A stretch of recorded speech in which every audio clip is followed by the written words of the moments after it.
పత్రికా మిత్రులందరికీ పేరు పేరున నమస్కారాలు. ఈ రాష్ట్రంలో ఈరోజు ఉన్నటువంటి పరిస్థితి చూస్తే గతంలో టీఆర్ఎస్ అధినేత కేసీఆర్ గారి బాటలోనే ఈనాటి రాష్ట్ర ముఖ్యమంత్రి రేవంత్ రెడ్డి గారు ప్రయాణం చేస్తున్నట్టు అనిపిస్తున్నది. చాలా గొప్పగా మాట్లాడారు. ఈనాటి ముఖ్యమంత్రి ఆ రోజు రాష్ట్ర కాంగ్రెస్ పార్టీ అధ్యక్షునిగా, మల్కాజ్గిరి పార్లమెంటు సభ్యునిగా రేవంత్ రెడ్డి గారు మాట్లాడినటువంటి మాటలు ఒక్కసారి ఈరోజు గుర్తు చేసుకోవాలి. ఆ రోజు అన్నారు, ప్రభుత్వ భూములు అమ్మడానికా? భూములు అమ్మడానికి ప్రభుత్వాలు ఎందుకు కావాలా? నాయకులు ఎందుకు అవసరం ఉంటుంది? అది రియల్ ఎస్టేట్ ఏజెంట్ సరిపోతారు కదా అని అన్నారు. మరి ఈరోజు ఈ ప్రభుత్వాన్ని ఏమనాలా? ఈనాటి ముఖ్యమంత్రి గారిని ఏమనాలా? ఈరోజు తెలంగాణ రాష్ట్రం అంతా కూడా ఘోషిస్తున్నది. యూనివర్సిటీ విద్యార్థులు మాట్లాడుతున్నారు, పర్యావరణ ప్రేమికులు మాట్లాడుతున్నారు, రాజకీయ పార్టీలు మాట్లాడుతున్నాయి. ఆ యూనివర్సిటీకి సంబంధించినటువంటి 400 ఎకరాల భూమిని మీరు అమ్మ ప్రయత్నం చేస్తున్నారు. దాన్ని ఆ యొక్క ప్రయత్నాన్ని విరమించుకోండి అని అంటే ప్రభుత్వం ఒక వింత వాదన తెస్తున్నది.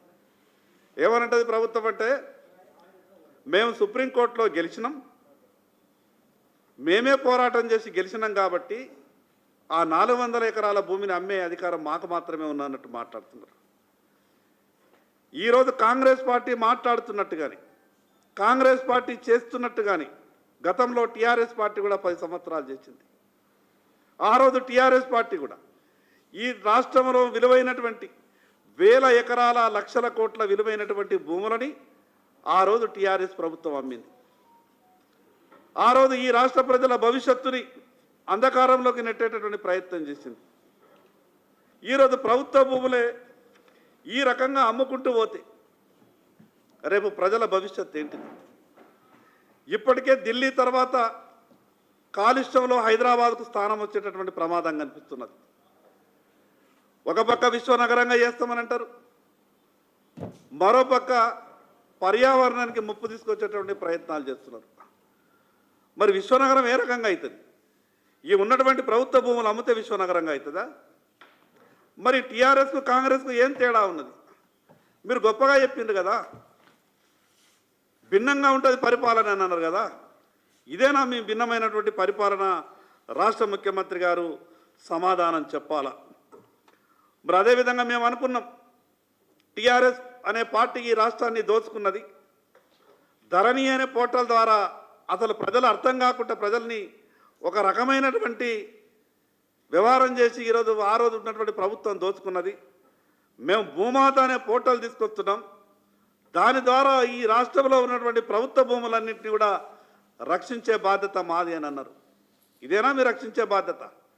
ఈ రకంగానైనా సంఘాలు వ్యతిరేకించిన, విద్యార్థులు వ్యతిరేకించిన, పార్టీలు వ్యతిరేకించిన, మేధావులు వ్యతిరేకించిన, ఎవరు వ్యతిరేకించినా మాకేం సంబంధం?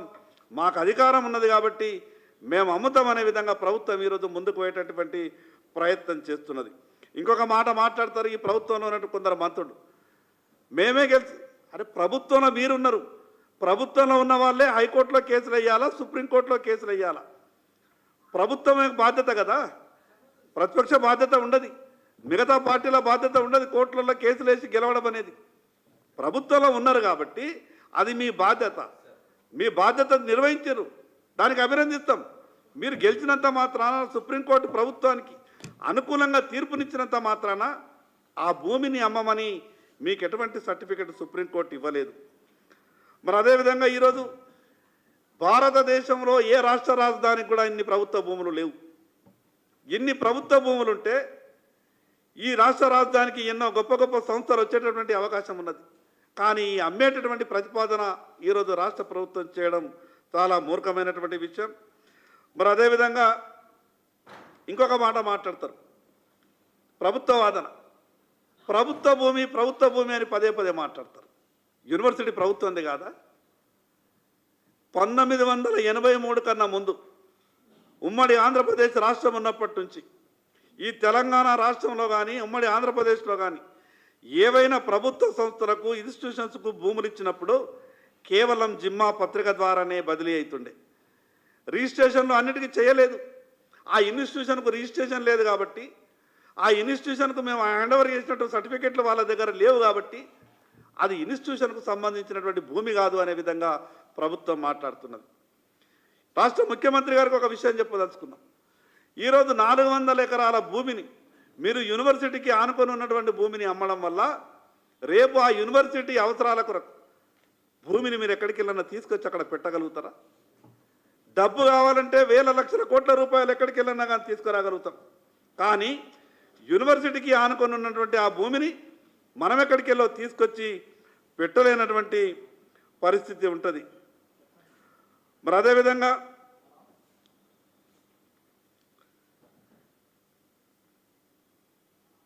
ఈరోజు వాస్తవ విషయాలు రాష్ట్రమంతా కూడా ఒక రకమైనటువంటి ఆందోళన ఉన్నది. విద్యార్థుల వీపుల మీద లాఠీలు విరిగినాయి. గతంలో టీఆర్ఎస్ పార్టీ వ్యవహారం చేసినట్టుగానే ఆ ప్రభుత్వం చేసినట్టుగానే కాంగ్రెస్ చేస్తూ ఉన్నది. ఉన్న వాస్తవాలు తెలుసుకుందామని ఈరోజు భారతీయ జనతా పార్టీ శాసనసభ్యులమంతా ఆ యొక్క హెచ్యూసీ దగ్గరికి వెళ్ళి వాస్తవ విషయాలు తెలుసుకుందామని మేము వెళ్ళే ప్రయత్నం చేస్తే ఎక్కడికక్కడ ఈ తెలంగాణ రాష్ట్రంలో ఉన్నటువంటి భారతీయ జనతా పార్టీ శాసనసభ్యుల ఇండ్ల ముందర వందల మంది పోలీసుల్ని మోహరించడం, మా ఫోన్లు ట్రాక్ చేయడం, ఎమ్మెల్యే క్వార్టర్లో ఉన్నటువంటి 3-4 ఎమ్మెల్యేలుంటే కొన్ని వందల మంది పోలీసుల్ని ఎమ్మెల్యే క్వార్టర్ల ముందు ఉంచడం. మేము ఎక్కడా కూడా ఎటువంటి వ్యతిరేక చర్యలు చేయలేదు. మేము అక్కడికి వెళ్ళి ఉన్నటువంటి వాస్తవ పరిస్థితిని మేము చూస్తాం. పర్యావరణానికి సంబంధించిన పరిస్థితి మీద కూడా మిగతా నిపుణులంతా కూడా అక్కడికి వస్తున్నారు అనంటే కనీసం శాసనసభ్యులని ఆ హెచ్యూసీ దగ్గరికి వెళ్ళనివ్వలేదు అనంటే ప్రభుత్వం ఏ రకంగా వ్యవహారం చేస్తున్నదో అర్థం చేసుకోవచ్చు. ముఖ్యమంత్రి గారు మీరు గొప్పగా మాట్లాడింది కదా, స్వేచ్ఛ, అదేవిధంగా ప్రజాపాలన అనే గొప్ప పదం వాడతారు. ఇదేనా పాలన? రాష్ట్రానికి సంబంధించిన శాసనసభ్యులు కూడా ఈరోజు స్వేచ్ఛగా అక్కడ ఉన్నటువంటి ఒక ఇన్స్టిట్యూషన్కి మేము పోతాము అనంటే పోలేనటువంటి పరిస్థితులలో ఈరోజు మీరు మాట్లాడతారు కదా, మేము కంచెను తొలగించడం తెలంగాణ రాష్ట్రంలో స్వేచ్ఛనిచ్చినాము అని మాట్లాడతారు. అంటే కంచెను తొలగించి పోలీసులను అడ్డం పెట్టి ఈ రాష్ట్రాన్ని పరిపాలిస్తారా? రాష్ట్ర ముఖ్యమంత్రి గారు సమాధానం చెప్పాలా. మరి అదేవిధంగా ఈ సందర్భంగా భారతీయ జనతా పార్టీ తరఫున డిమాండ్ చేస్తూ ఉన్నాం, ఎట్టి పరిస్థితులలో ఆ యొక్క నిర్ణయాన్ని మీరు వెనక్కి తీసుకోండి. భూములు అమ్మేటటువంటి ప్రక్రియ మంచిది కాదు. భూములు అమ్మడం ద్వారానే మీరు రాష్ట్రాన్ని నడపాలనుకుంటే అది అంతకన్నా ఎక్కువ మూర్ఖత్వం ఇంకోటి లేదు. కాబట్టి ముఖ్యమంత్రి గారు వెంటనే ఆ యొక్క నిర్ణయాన్ని విరమించుకోవాలని భారతీయ జనతా పార్టీ డిమాండ్ చేస్తూ ఉన్నది.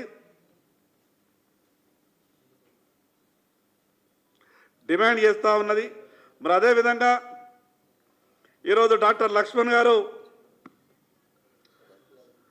ఈ యొక్క అంశాన్ని, ఈ రాష్ట్ర ప్రభుత్వం చేస్తున్నటువంటి వ్యవహారాన్ని కూడా అక్కడ రాజ్యసభలో మాట్లాడడం జరిగింది. దీని మీద భారతీయ జనతా పార్టీ తెలంగాణ రాష్ట్ర ప్రజల పక్షాన ఎంతకైనా తెగించి పోరాటం చేస్తాం. మేము మొదటి నుంచి కూడా ఒక మాట మాట్లాడుతున్నాం, కాంగ్రెస్ టీఆర్ఎస్ ఈ రెండు రాజకీయ పార్టీల వల్ల తెలంగాణకు అన్యాయమే జరుగుతున్నది అని చెప్పినాం. టీఆర్ఎస్ పార్టీ గతంలో 10 ఏళ్ళు పరిపాలించి ఏ రకంగా అన్యాయం చేసిందో రాష్ట్ర ప్రజలకు చూపించారు. ఈరోజు 15-16 నెలల ఈ కాంగ్రెస్ పార్టీ పరిపాలన కూడా తెలంగాణ రాష్ట్రానికి ఏ రకంగా అన్యాయం జరిగింది, భవిష్యత్తులో జరగబోతున్నది అనేది ఈరోజు కాంగ్రెస్ పార్టీ చూపించింది.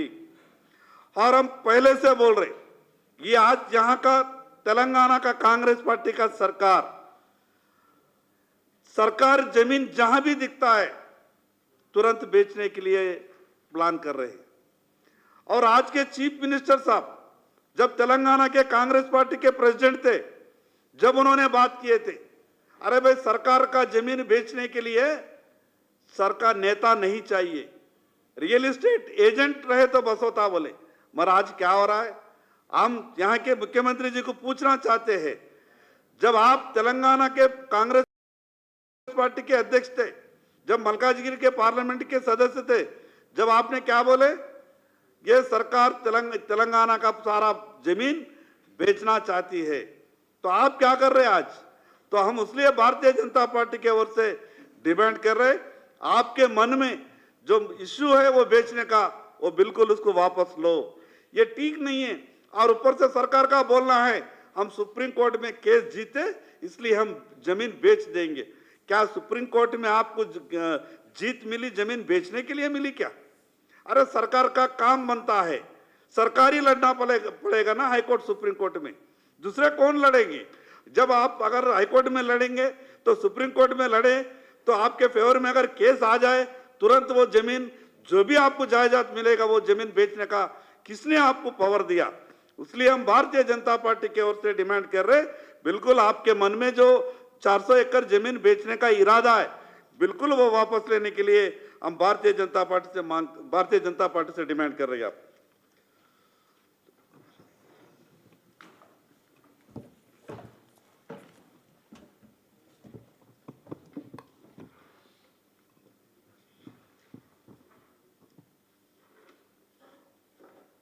మీడియా మిత్రులకు నమస్కారం। ఈరోజు హైదరాబాద్ సెంట్రల్ యూనివర్సిటీ గచ్చిబౌలిలోని 400 ఎకరాలకు గత కొద్ది రోజుల నుండి వందల జేసీబీలు పెట్టి రాత్రికి రాత్రి అనేక సంవత్సరాల నుండి ఒక న్యాచురల్ ప్లేస్, వందల సంవత్సరాల చెట్లు అక్కడ, వాటిని నరికి ఈ కాంగ్రెస్ ప్రభుత్వము అమ్మకానికి సిద్ధమైతా ఉంటే అసలు అక్కడ ఏం జరుగుతుంది స్పష్టంగా తెలుసుకొనటానికి భారతీయ జనతా పార్టీ ఎమ్మెల్యేలందరం కూడా కలిసిపోవటానికి సిద్ధమైతే ఈ కాంగ్రెస్ ప్రభుత్వము ఎక్కడక్కడ హౌస్ అరెస్ట్ చేయడం ఎమ్మెల్యేలకు, అదేవిధంగా ఎమ్మెల్యే క్వార్టర్స్లో 100 మంది పైన పోలీసులు మోహరించి అరెస్టు చేయడం, దీన్ని మేము తీవ్రంగా ఖండిస్తూ ఉన్నాం। భవిష్యత్తు తరాలకు ఏదైతే పర్యావరణ పరిరక్షణ కోసము అన్ని ప్రభుత్వాలు కూడా కోట్లాది రూపాయలు ఖర్చు పెట్టి అనేక పరిశోధన కేంద్రాలు ఎస్టాబ్లిష్ చేస్తూ ఉంటే ఈ రాష్ట్ర ప్రభుత్వము సెంట్రల్ ప్రభుత్వం గవర్నమెంట్ ప్రపోజ్ చేసిన అనేక వాటికి స్థలాలు ఇవ్వలేకపోతా ఉంది। మరి ఉన్న భూములు అమ్మితే ఏడికెళ్ళగలుగుతారు మీరు? ఇది ఎట్లుందంటే గత ప్రభుత్వము బీఆర్ఎస్ ప్రభుత్వము కోకాపేట భూములు తాకట్టు పెడితే ఆ కేసీఆర్ జుట్లకెళ్ళి వెళ్ళినట్లున్నాడు ఈ రేవంత్ రెడ్డి। ఇట్లా అమ్ముకుంటా పోతే భవిష్యత్తులో పర్యావరణం కానీ విద్యార్థుల యూనివర్సిటీకి సంబంధించిన ఆ భూమి ఇంకా డెవలప్మెంట్ కోసము భవిష్యత్తులో ఏ విధంగా మీరు ఆ విద్యార్థులకు సంబంధించిన స్థలాన్ని అమ్మితే ఏ విధంగా మీరు జవాబు చెప్పాల్సిన అవసరం ఎంతైనా ఉంది। ప్రతిపక్షంలో ఉన్నప్పుడు ఆ కోకాపేట భూముల సమయంలో రేవంత్ రెడ్డి చెప్పిండు, ప్రభుత్వ భూములు విద్యార్థుల భవిష్యత్తు కోసం లైబ్రరీలకు, కమ్యూనిటీ హాళ్లకు, లేదా హాస్పిటల్కు, స్కూళ్లకు ఉపయోగిస్తామని చెప్పి ఈరోజు బాప్ 1 నంబర్ అంటే బేటా 10 నంబర్ అన్నట్లు అప్పుడు కేసీఆర్ ఇప్పుడు అంతకు మించి రేవంత్ రెడ్డి వివరిస్తూ ఉన్నాడు। ఈరోజు నగరంలోని నడుబొడ్డున ఉన్న ఈ 400 ఎకరాలు అమ్మకం చూస్తే భవిష్యత్తులో రేవంత్ రెడ్డి గారు మొత్తం తెలంగాణని తాకట్టు పెట్టి ఇటలీ పారిపోయేటట్లున్నాడు చూస్తూ ఉంటే, వ్యవహారం చూస్తూ ఉంటే. సెంట్రల్ యూనివర్సిటీ భూములను ఎట్టి పరిస్థితిలో కూడా ఒక్క ఎకరం కూడా అమ్మకుండా భారతీయ జనతా పార్టీ విద్యార్థుల తరపు నుండి పోరాడుతుంది, అడ్డుకుంటుందని మేము తెలియజేస్తూ ఉన్నాం. ఈ ప్రజాపాలన చూస్తూ ఉంటే మాటకు ప్రజాపాలన అని చెప్తా ఉంటారు. మరి ఇది ప్రజాపాలన, నియంత్రిత పాలన అని మేము ప్రశ్నిస్తూ ఉన్నాం. అదేవిధంగా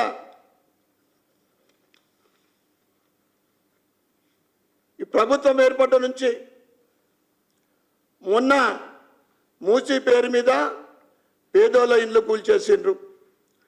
అదేవిధంగా ఫార్మా కంపెనీ పేరుతో లగిచెర్లలో గిరిజన తాండాలపై వెళ్ళిండ్రు.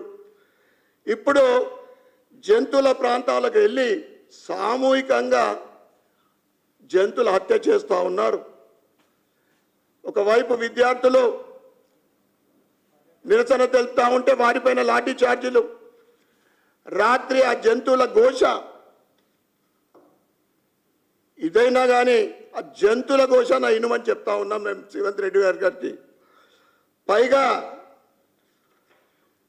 ఇలా చెట్లు నరికేస్తూ పోతే భవిష్యత్తు తరానికి మీరు ఏ విధంగా ఈ పర్యావరణ రక్షణ అని చెప్పి కోట్ల రూపాయలు చెప్పడమే తప్ప ఏ విధంగా మీరు పరిరక్షిస్తారో చెప్పాలని చెప్తా ఉన్నాం. మొత్తం ఘటనపై ఏదైతే ఇది జరుగుతూ ఉంది కొన్ని రోజుల నుండి విచారణ జరపాలని, ఇంత జరుగుతుంటే కూడా మరి విద్యా కమిషన్ ఏం చేస్తూ ఉంది, దీనిపైన విచారణ చేయాలని మేము డిమాండ్ చేస్తూ ఉన్నాం. అసలు వర్సిటీ భూములు అమ్మాల్సిన కర్మ ఏం పట్టింది? ధనిక రాష్ట్రం, అప్పుల రాష్ట్రం చేసి నువ్వు ఇచ్చిన 6 గ్యారెంటీల డైవర్షన్ కోసమే ఈ పొలిటికల్ డైవర్షన్, ఈ నిర్ణయాన్ని వాపసు తీసుకొని ఈ భూముల అమ్మకాన్ని నిలిపేయాలని మేము డిమాండ్ చేస్తూ ఉన్నాం.